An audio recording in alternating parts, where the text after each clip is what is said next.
মিরপুর শেরেবাংলা স্টেডিয়ামে ম্যাচ শেষের দিকে এমন এক দৃশ্য দেখা গেল যা বাংলাদেশ ক্রিকেটের ইতিহাসে খুব কমই দেখা যায়। ম্যাচ শেষে পুরস্কার বিতরণী মঞ্চে উঠলেন মাহমুদ মিথুন। তাকে মঞ্চে ডেকে নিলেন তামিম ইকবাল।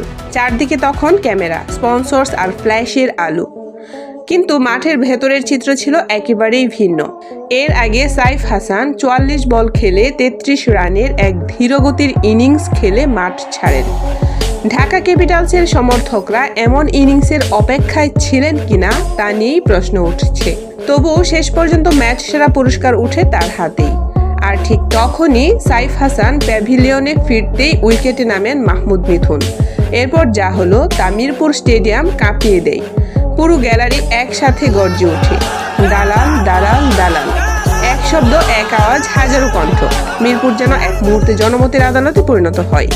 মজার ব্যাপার হলো, সেই শব্দে মিথুনকে মোটেও বিচলিত মনে হয়নি, বরং মুখভঙ্গিতে ছিল এক ধরনের আত্মবিশ্বাস, এক ধরনের অহংকার। যেন এসব শব্দ তার কাছে নতুন কিছু নয়।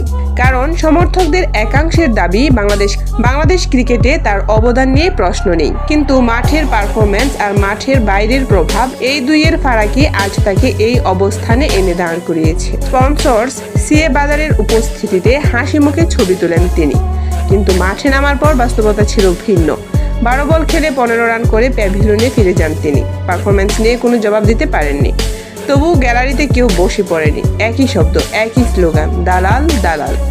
অনেকে বলছেন এই চাপই তার খেলায় প্রভাব ফেলছে। আবার কেউ বলছেন ক্রিকেটের চেয়ে অন্য জায়গাতেই তার আগ্রহ বেশি। আজ একটাই প্রশ্ন, মাঠের পারফরম্যান্স নাকি মাঠের বাইরের পরিচয়, কোনটা দিয়ে একজন ক্রিকেটার পরিচিত হবেন? এই প্রশ্নের উত্তর খুঁজতেই হয়তো মিরপুর আজ এতটা সরব।